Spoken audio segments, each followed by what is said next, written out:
Welcome back, everyone, to the Deep Dive. Ready to explore something kind of different today? I'm ready. Always up for a new perspective. Okay, good. Because we're going to be diving into something that might sound a little counterintuitive, how businesses can boost productivity and make their employees happier at the same time. Yeah, that is a bit different, isn't it? Usually it's one or the other. Right. Like it's got to be a trade-off. Exactly. So to guide this deep dive, we're going to be looking at a paper called The 6 Ps of Organizational Productivity. 6 Ps. 6 Ps. And it's by Ian Glenn. He's got a ton of experience running a successful business. Sounds intriguing. I'm always interested in hearing from people who have been in the trenches. Me too. Yeah. And the paper jumps right in, painting a pretty stark picture of the UK's productivity crisis. Cites some alarming stats about lagging productivity and rising workplace stress. I've seen those headlines. Definitely a bit concerning. Makes you wonder if businesses are pushing too hard for results at the expense of their employees' well-being. Yeah. Seems like a lot of companies are struggling to find that sweet spot where they can get things done without burning everyone out. And that's where I think this 6 Ps framework comes in. It's a fresh approach. Offers a more well-rounded way for businesses, especially small to medium ones, to face these challenges. A more holistic approach. Yeah. I like it already. Yeah, me too. So tell me more. What's the first P that companies should be thinking about? It all starts with purpose. Purpose. Okay, I've got to be honest. That word feels a little overused these days. I hear you. Like every company claims to have some grand purpose. Right. But what makes this paper's take on purpose different? What makes it stand out? Well, it's about cutting through the noise, getting real about what actually drives a business. So less fluffy mission statements. Much less. More focus on the real drivers of success. Exactly. Things like sustainable profitability. Like actually making money and being able to keep the lights on. That's a big part of it. The paper encourages companies to be brutally honest about their purpose. No more pretending to be saving the world if you're really just, selling widgets. I like that. Yeah. Straightforward, no-nonsense approach. Right. And the funny thing is this honesty isn't just good for the bottom line. It's actually good for employees, too. Really? How so? Well, when everyone in the company truly understands the purpose, when they know what they're working towards, it gives their work meaning. Yeah. They can see how their individual roles actually contribute to the bigger picture, and that reduces a lot of the stress and frustration that comes from feeling like your efforts are pointless. Right. Like you're just spinning your wheels. I can definitely see that. Feeling connected to something bigger than yourself can be hugely motivating. It really can. And once that purpose is clear, the paper then highlights the importance of strategy. Strategy? Yes. A well-defined strategy to guide the whole team and keep them focused.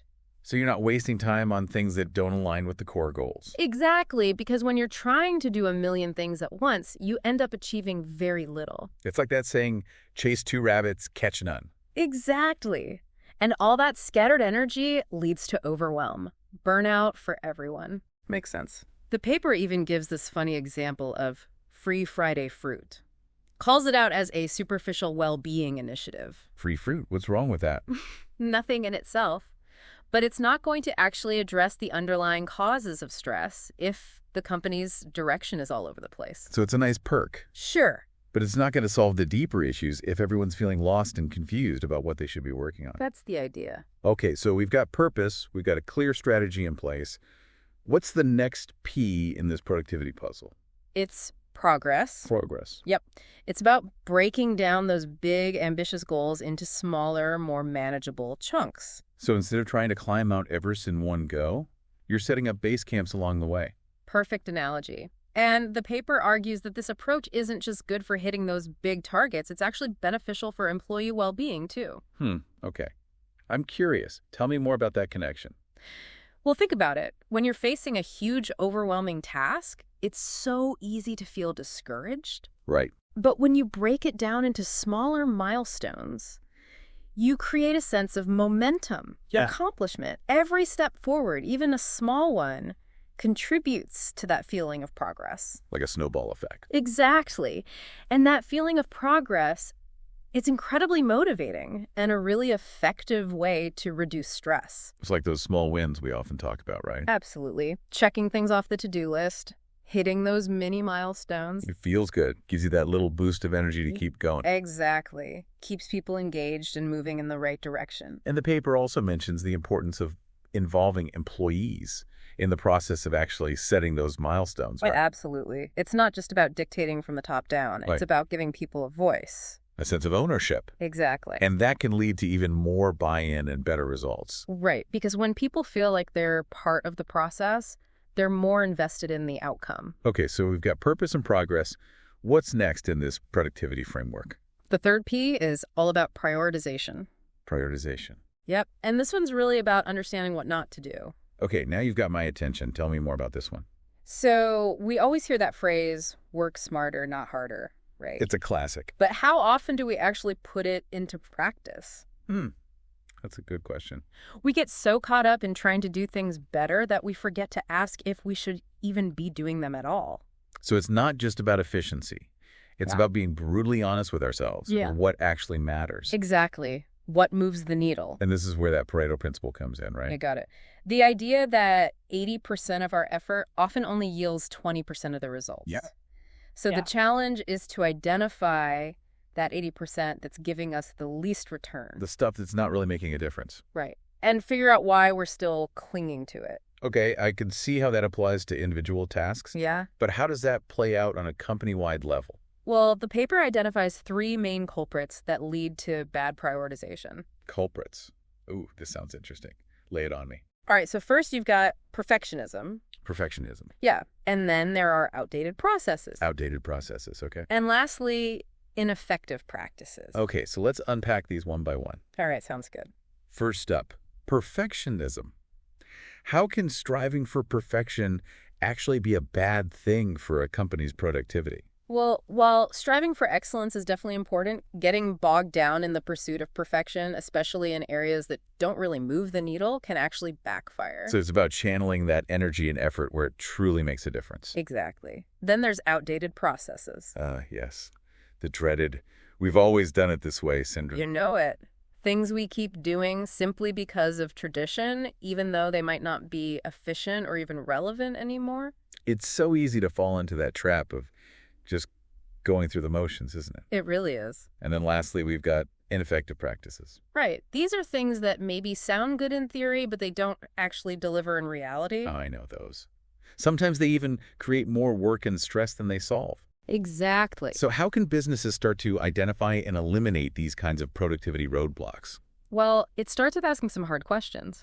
What can we stop doing entirely? Okay. What can we simplify? What can we delegate?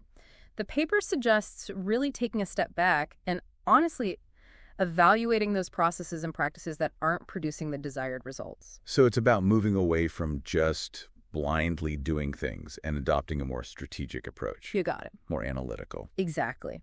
And by trimming the fat, so to speak, you can free up time and resources to focus on the 20% that really drives the business forward. And that shift not only boosts productivity, but also reduces stress and overwhelm for everyone involved. Exactly. It's a win-win all around. All right, so we've covered purpose, progress, and prioritization.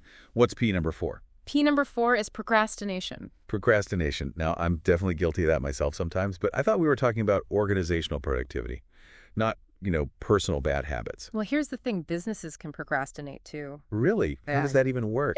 It often boils down to a lack of clarity and direction. If a company doesn't have a clearly defined purpose and strategy, it can lead to a sort of paralysis. Like a deer in the headlights. Kinda. It's that feeling of not knowing where to start or what to prioritize. So it's like the whole organization is stuck in analysis paralysis. Yeah. Overwhelmed by possibilities, but not making any actual progress. Precisely. And that leads to wasted time, missed opportunities, and a whole lot of frustration. So how can organizations combat this tendency to procrastinate? The paper emphasizes the importance of building a culture that encourages action and experimentation. So creating a safe space for employees to try new things. Give it a go, without the fear of messing up. Exactly. It's about embracing the idea that done is better than perfect. I like that. And instead of fearing failure, the paper encourages organizations to see it as a learning opportunity. There's this great phrase in the paper that sums it up. It failed and we learned. I love that. It's about reframing failure as a valuable part of the process. Right. And that can be incredibly empowering for employees because it takes the pressure off and allows for more innovation and creativity. It's about encouraging people to take risks and learn from their mistakes. Precisely. The paper even quotes Robert Townsend, the business leader. Yeah. He said, most decisions aren't as monumental as we think they are. Oh, I like that. So don't get bogged down overanalyzing every single one. Good advice. All right, so we've covered purpose, progress, prioritization, and procrastination. What's the next P on our list? This is the big one. People. Ah, yes. The human element. This is where it all comes together. Absolutely. There's been so much talk lately about employee happiness, right? The idea being that happy employees are more productive employees. Sure. But this paper offers a slightly different take on it. It suggests that happiness is both a result and a driver of productivity. So like a chicken and egg situation. Exactly. When employees feel valued and supported and engaged in their work, they're naturally going to be happier. And that happiness fuels their productivity, which in turn creates a positive feedback loop. A virtuous cycle. Precisely. So it's all about fostering that positive dynamic. Exactly. Right. But it's not just about offering superficial perks or, creating a fun environment. It's got to be more than just ping pong tables and free snacks. Exactly. The paper emphasizes the need to invest in people in a real way. And that includes having skilled managers who can create that supportive and empowering environment. Absolutely. The paper actually highlights 2 management skills that are crucial for both productivity and well-being: giving candid feedback and stretching employees beyond their comfort zones. Okay, let's dive into those a bit. What does giving candid feedback actually look like in practice? It's not just about pointing out mistakes or areas for improvement. It's about delivering feedback in a way that's direct but also caring. The paper actually references Kim Scott's book, Radical Candor. Radical candor. Yeah. It's a great example of how to give feedback that's constructive and motivating rather than demoralizing. Oh, yeah. I heard good things about that book. The idea is to challenge directly, but care personally. Exactly. And when it's done well, this type of feedback helps employees understand their strengths and weaknesses. It gives them the confidence to grow and develop. It's like saying, I believe in you, and I'm here to help you reach your full potential. Exactly. And then there's the idea of stretching employees beyond their comfort zones. No, I can see how that could be beneficial for growth. Yeah. But isn't there a risk of pushing people too far and leading to burnout? Definitely. There's a balance to be struck. The paper uses a really great analogy to illustrate this point. I'm listening. It compares employee growth to a spring. Okay. If you don't apply any tension to a spring, it just stays the same. Right. But if you apply just the right amount of tension, it bounces back even stronger. I like that. It's about finding that sweet spot where people are challenged and engaged, but not overwhelmed. Precisely. And this is where those skilled managers we talked about come in. They can assess what each person needs. Exactly. They tailor their approach accordingly. They provide the right amount of support and challenge to help each person grow without burning them out. So it's all about investing in those leadership skills to create a more productive and supportive environment. Absolutely. So we've covered purpose, progress, prioritization, procrastination, and people. What's the final P that brings it all home? Drum roll, please. It's got to be profit, right? You got it. Profit. The bottom line. The bottom line. And this paper doesn't shy away from the importance of it either. It acknowledges that profit is essential for any sustainable business, even for nonprofits. Because without profit, you can't pursue your purpose or invest in your people. Exactly. Profit is the fuel that allows companies to operate, to grow, to make a positive impact in the world. So it's not about seeing profit as a dirty word. No. It's about recognizing it as an enabler. Exactly. And what's great about this framework is that it shows how profitability and employee well-being can actually work together. They don't have to be at odds. Not at all. It's like that virtuous cycle we talked about earlier. Okay, so we've covered all 6 Ps. But before we wrap up, I know the paper also touches on another important topic. Oh, right. Artificial intelligence. AI. Exactly. AI is rapidly changing the world of work, and it has huge potential to impact productivity. It does. But the paper stresses that AI should be approached thoughtfully. Strategically. Yes.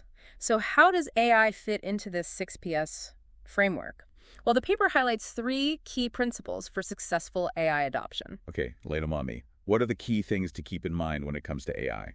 First, AI should be used to empower employees, not to replace them. So it's about using AI to enhance human capabilities, Right. not eliminate them. Exactly. The focus should be on automating those repetitive, mundane tasks so that people can focus on the work that requires, creativity and critical thinking. The stuff that AI can't do. Exactly. Yeah.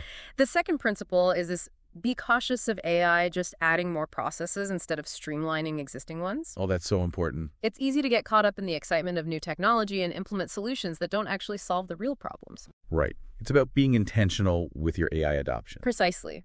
Make sure it aligns with your overall goals and addresses your actual needs. Don't just jump on the AI bandwagon because it's trendy. Right.